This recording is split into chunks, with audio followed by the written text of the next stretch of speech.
भारतनगर नामक एक गांव में हरिया अपनी बीवी पूनम के साथ रहता था। हरिया एक किसान था।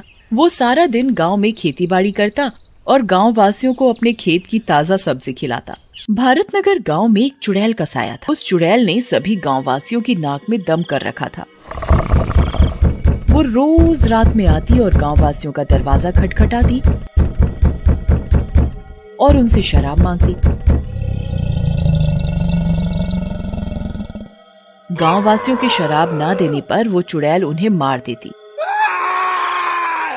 एक दिन हरिया अपने खेत से थक कर शाम को घर लौटता है। अरे पूनम, मैं आ गया हूँ खेत से काम करके। मुझे बहुत जोरों से भूख लगी है, तुम जल्दी से खाना लगा दो। जी आप जल्दी हाथ मुंह धो लीजिए, मैं आपके लिए खाना लगाती हूँ। खाना खाते समय हरिया पूनम से बात करते हुए, पूनम, मैं सारा दिन खेत में काम करता हूँ। मेरा सारा दिन पसीना लगता है खेत में, सब्जी बोने में, उनकी देखभाल करने में, और गांव वाले ये सब्जियां नहीं खरीदते तो मुझे बहुत दुख होता है। हमारी बहुत फसल भी खराब हो जाती है और कभी कभार सब्जी के मुताबिक हमें पैसे भी नहीं मिल पाते। ऐसे तो हम कर्जे में आ जाएंगे। जी आप चिंता न करें, जल्दी कुछ ठीक होगा। पूनम और हरिया खाना खा ही रहे होते हैं कि तभी उनके दरवाजे पर से आवाज आती है। वो एक शराबी चुड़ैल होती है। मैं शराबी, मैं शराबी, मैं शराबी, मैं शराबी। एक तो यहाँ हमारा काम धंधा नहीं चल रहा और एक इस शराबी चुड़ैल ने हमारी नाक में दम कर रखा है। यहाँ हमारे खाने के पैसे नहीं हो पाते। हम दोनों मियाँ बीवी बड़ी मुश्किल से रोटी का गुजारा कर रहे हैं और यहाँ ये चुड़ैल, इसको रोज शराब पिलानी पड़ती है। जी आप बिल्कुल सही कह रहे हो। हमने इस शराबी चुड़ैल को कितनी शराब पिला दी है, पर ये बिल्कुल बाज नहीं आती। रोज ही हमारे दरवाजे पर शराब मांगने आ जाती है। इसका कोई ना कोई इलाज निकालना ही पड़ेगा। बताओ जी हम क्या करें? अभी तो तुम इसे शराब दो, इस शराबी चुड़ैल का करते हैं हम कुछ ना कुछ इलाज। पूनम अलमारी से एक शराब की बोतल निकालकर दरवाजे के नीचे से चुड़ैल को दे देती है।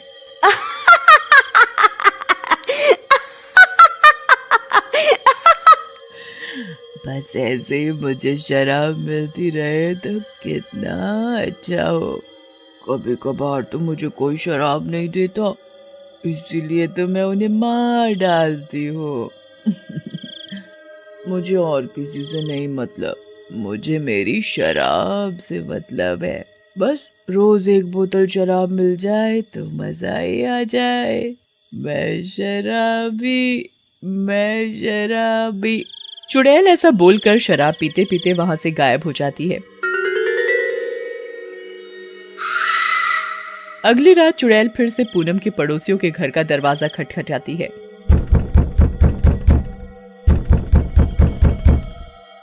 मैं शराबी, मैं शराबी, मैं शराबी, मैं शराबी। शराब दो मुझे, मुझे शराब दो या अपनी मौत दो। पूनम और हरिया चुड़ैल के शराब मांगने का सारा दृश्य अपनी कमरे की खिड़की से चुपचाप देख रहे थे। देखो, ये चुड़ैल कैसे आए दिन गांव वासियों के नाक में दम करे रखती है। यहाँ देखो, कल हमसे शराब मांग के ले गई, आज पड़ोसियों से मांग रही है। जी आप बिल्कुल सही कह रहे हैं। चुड़ैल पड़ोसियों का गेट खटखटाती रहती है और गाना गाती जाती है। मैं शराबी, मैं शराबी, मैं शराबी, मैं शराबी। मुझे शराब दो या मौत दो। चुड़ैल बड़ी देर तक हरिया के पड़ोसियों का दरवाजा खटखटाती है। चुड़ैल के काफी देर तक गेट खटखटाने पर भी उनके पड़ोसी जब चुड़ैल को शराब नहीं देते तो चुड़ैल गुस्से में आकर उनका गेट तोड़ देती है और उन्हें जान से मार देती है।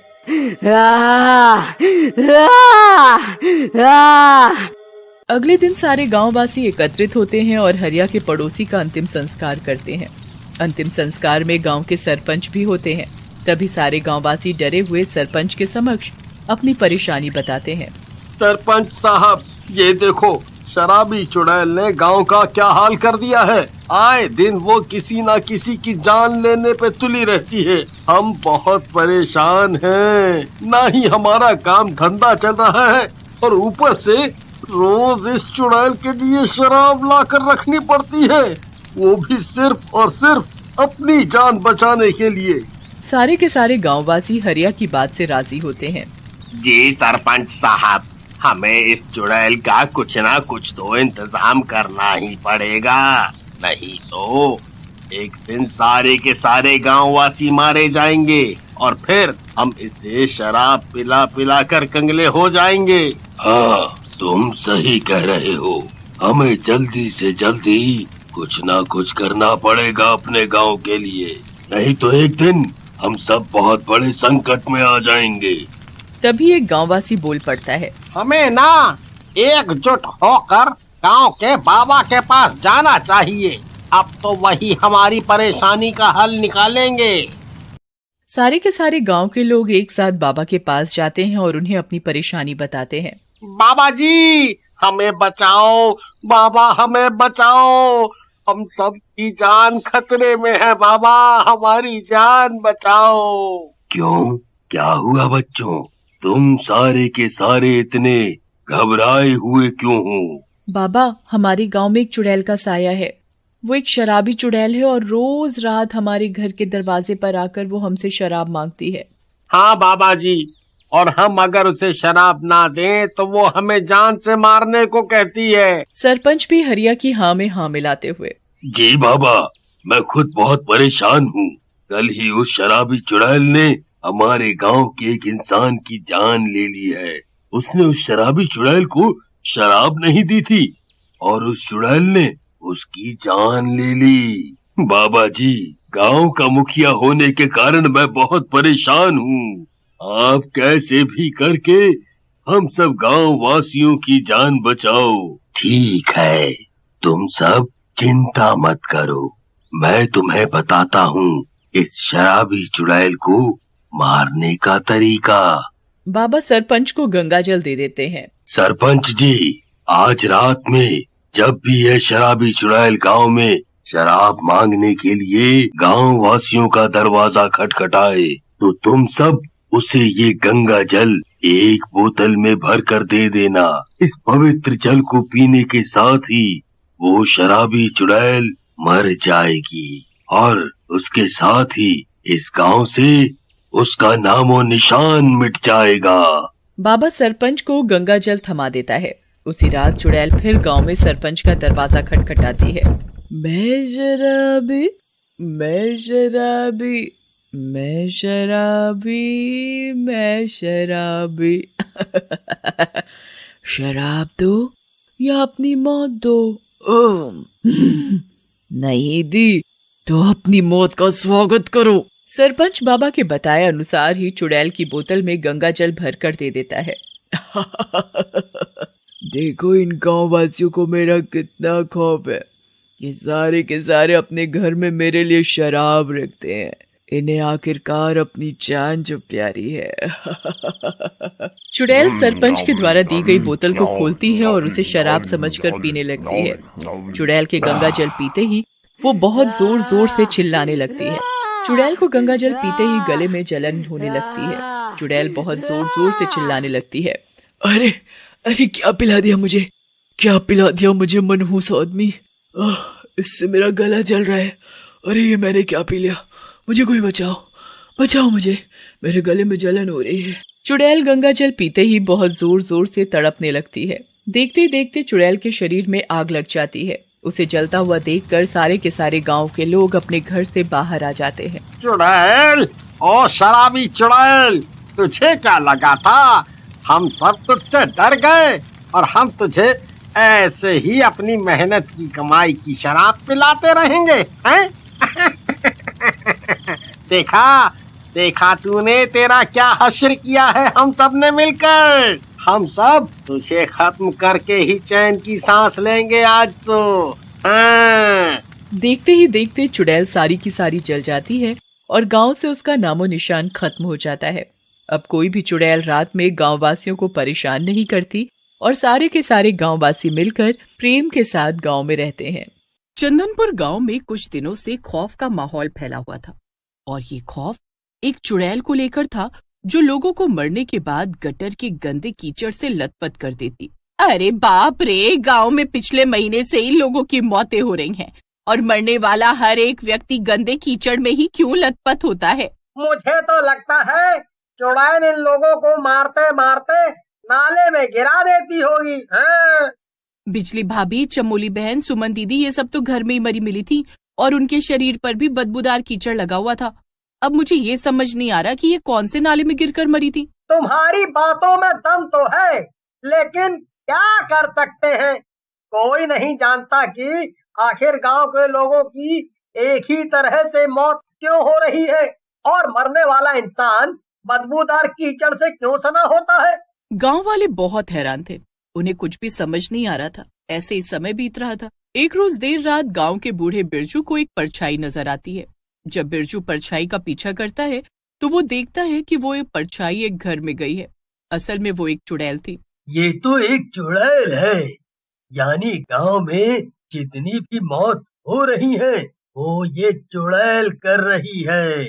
और गांव के लोग सही थे, लेकिन इसके पीछे का कोई तो कारण होगा कि आखिर क्यों गांव के लोगों को खत्म करने की सोच रही है वो चुड़ैल। या उसके पीछे कोई मकसद भी होगा या फिर कोई बदला। बिरजू को अपनी जान प्यारी थी। वो उस चुड़ैल का पीछा तो करता है लेकिन अपनी जान की परवाह करते हुए वहां से घर लौट आता है। अगली सुबह गांव में एक और मौत हो चुकी थी। गांव के लोग आपस में उस मौत के बारे में बातचीत कर ही रहे होते हैं कि तभी बिरजू वहां पहुंचता है। तुम लोग बिल्कुल सही थे, गांव में जो भी मौत हो रही है वो एक चुड़ैल ही कर रही है। उसका क्या मकसद है, वो क्या चाहती है, इसके बारे में हमें नहीं पता। कल रात जब मैं सोने जा रहा था तो मैंने एक परछाई देखी और जब मैंने उसका पीछा किया मुझे पता चला कि वो परछाई एक चुड़ैल है। बाप रे, इसका मतलब हम सही थे। गांव में पिछले कुछ दिनों से गांव के लोग जिस चुड़ैल को देख रहे थे वो सच था। मुझे तो मजाक लग रहा था। आज तक मैंने कोई भूत प्रेत और चुड़ैल नहीं देखा। अभी उस चुड़ैल का नाम लेना बंद करो और इस बात का पता लगाओ कि आखिर उसका मकसद क्या है, वो चाहती क्या है और क्यों गांव के लोगों को मार रही है। गांव के लोग तो बेकसूर हैं। आखिर हमने ऐसा क्या कर दिया जो वो हमें मारने पर तुली हुई है, हैं? इतना कहने के बाद सभी आपस में विचार करने लगते हैं। तभी वहाँ एक बाबा आते हैं जो दान दक्षिणा मांग रहे थे।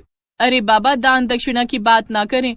आपकी जो इच्छा, हम आपके लिए वो सब कुछ कर सकते हैं जो आप सोच भी नहीं सकते। लेकिन हम एक दुविधा से बचा दीजिए। आप बहुत अच्छे समय पर आए हैं। बिल्कुल बिल्कुल बाबा, आप हमारा उद्धार कर दीजिए। दरअसल पिछले कुछ समय से हमारा गांव एक चुड़ैल के प्रकोप से सताया जा रहा है। मुझे सब मालूम है बच्चा, इस गांव में एक महाशक्तिशाली चुड़ैल का साया है जो गांव के लोगों को मारने के मकसद से घूम रही है। अब तक उसने करीब 10 लोगों की जान भी ले ली है। अलग निरंजन, मुझे सब ज्ञात है। मुझे ये तक पता है कि वो चुड़ैल कौन है, क्या चाहती है और उसका अगला वार क्या है। बाबा भी वहीं आसन जमाकर थोड़े समय के लिए योग में लीन होते हैं और उसके बाद सभी गांव वालों को उस चुड़ैल के असली मकसद के बारे में बताने लगते हैं। ये कुछ समय पहले की बात है। चंदनपुर गांव में चंदा अपने बच्चों के साथ रहा करती थी। चंदा का पति काफी समय पहले ही मर चुका था। चंदा शहर के गटर की सफाई करके पैसे कमाई करती। अरे चंदा बहन, अनर्थ हो गया। आज मेरे और सुमन बहन के घर चोरी हो गई है। चोरी में चोरों ने गहने जेवर चुरा लिए। अब तो मैं कहीं मुंह दिखाने लायक नहीं रही हूँ। अपनी बेटी मुन्नी की शादी के लिए थोड़े गहने रखे थे, वो भी कल मुझे चोर ले गए। ये तो बहुत बुरा हुआ चमोली बहन। मुझे तो कुछ समझ नहीं आ रहा कि ये हुआ कैसे। इस चोरी को करीब 15 दिन बीत चुके थे। गांव में और भी कई चोरियां, जिससे गांव वाले काफी परेशान हो जाते हैं और किसी को कुछ समझ नहीं आ रहा था कि आखिर चोर है कौन। ऐसे ही समय बीत रहा था। एक रोज जब चंदा गटर साफ कर रही होती है तो उस गटर में एक लाल रंग के कपड़े की पोटली मिलती है। जब चंदा उस पोटली को खोलती है तो उसमें सोने के गहने जेवर मौजूद होते हैं। जिसमें से कुछ जेवर चंदा भी पहचान रही होती है। ये गहने जेवर तो जाने पहचाने लग रहे हैं। कहीं ऐसा तो नहीं चोरों ने हमारे ही गांव से चोरी करके गहने जेवर इस गटर में छुपा दिए? इसे मैं गांव लेकर जाती हूँ, क्योंकि इसमें कुछ गहने जाने पहचाने हैं जो चमोली बहन पहना करती थी। अब चंदा उस गहने की पोटली को लेकर गांव आती है और गांव वालों को दिखाती है। गांव वाले अपने गहने पहचान कर उसे ले तो लेते हैं, लेकिन वो लोग चंदा को शुक्रिया करने की बजाय उसे खरी खोटी सुनाने लगते हैं। तुझे ये गहने गटर से मिले हैं या घर से लेकर आई है? देख, तू सच सच बता। अरे मैं तो कहती हूँ, इसे जब पता लगा होगा कि हम चोर को ढूंढ रहे हैं और चोर जल्दी पकड़ा जाएगा, तो इसने डर से हमें गहने लाकर दे दिए। देख चंदा, अगर तू सच बता देगी तो हम तुझे छोड़ देंगे। अगर तू सच नहीं बताएगी तो मजबूरन हमें दूसरा तरीका अपनाना होगा। मैं सच कह रही हूँ, मुझे ये पोटली गटर से ही मिली है। मैं जब सुबह सुबह गटर साफ करने गई तो मुझे ये लाल रंग के कपड़े में बंधी पोटली मिली, जिसे मैंने खोला तो उसमें ये गहने जेवर थे। मैंने इसमें से कुछ भी नहीं लिया। जैसे ही मुझे ये मिला, मैं इसे आप लोगों के पास लेकर आई हूँ, और आप लोग कह रहे कि मैंने इससे चोरी की है। तेरा पति क्या मर गया कि तू चोरी चकारी पर उतर आई है? कोई बात नहीं, तू ऐसे नहीं मानेगी। बहनों, मैं तो कहता हूँ इसे इतना मारो कि ये सच कबूल करने पर मजबूर हो जाए। हाँ? बिल्कुल ठीक कह रहे हैं आप भाई साहब, ये ऐसे सच नहीं बताएगी। अरे देख क्या रहे हो, मारो इसे। इतना कहकर गांव की औरतें चंदा को मारने लग जाती हैं। चंदा बेचारी तो भला करने आई थी, लेकिन गांव के लोग उसे चोर समझकर मारने लगते हैं और औरतें चंदा को इतना मारती हैं कि चंदा की वही मौत हो जाती है। लेकिन गांव वालों को इस बात का तनिक भी अफसोस नहीं होता। चमोली, सुमन, इन सबको तो चंदा अब तक मार चुकी है। मेरा मतलब है चंदा ही चुड़ैल है जो गांव में अपना बदला लेने आई है। गांव के लोगों को इस बात का पता तो चल ही गया है कि आखिर वो अपना बदला क्यों और किस लिए ले रही है। मुझे एक पल को शक हुआ था कि हो ना हो ये चंदा की आत्मा तो नहीं जो गटर में काम किया करती थी, क्योंकि मरने वाले लोगों के शरीर से भी गटर जैसी बदबू आती है। बाबा जी, आपने सारी कहानी तो बता दी, लेकिन अब उस चुड़ैल से बचने का उपाय भी बता दीजिए, वरना धीरे धीरे गांव के लोग मारे जाएंगे और एक समय ऐसा आएगा जब पूरा गांव खत्म हो जाएगा। ठीक है, फिर कल अमावस्या की रात है। कल सुबह से ही पूजा की तैयारी की जाएगी और रात के 12 बजे तक ये पूजा चालू रहेगी, और उस दौरान ही हमें चंदा की आत्मा को प्रकट करना होगा। अगर वो नहीं आती तो समझ लो गांव में विनाश निश्चित है।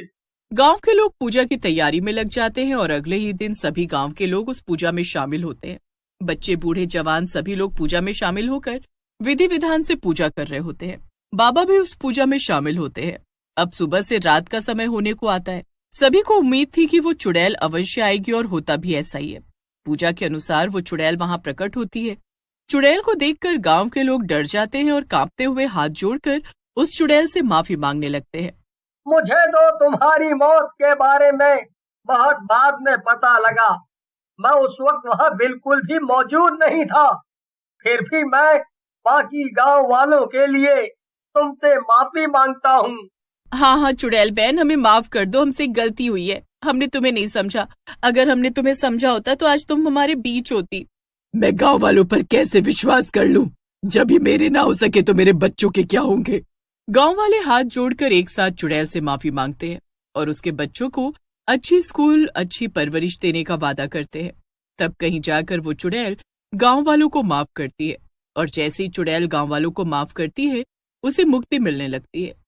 उसका शरीर भस्म होने लगता है। गांव वालों की आंखों के सामने चंदा की आत्मा को सदा के लिए मुक्ति मिल जाती है।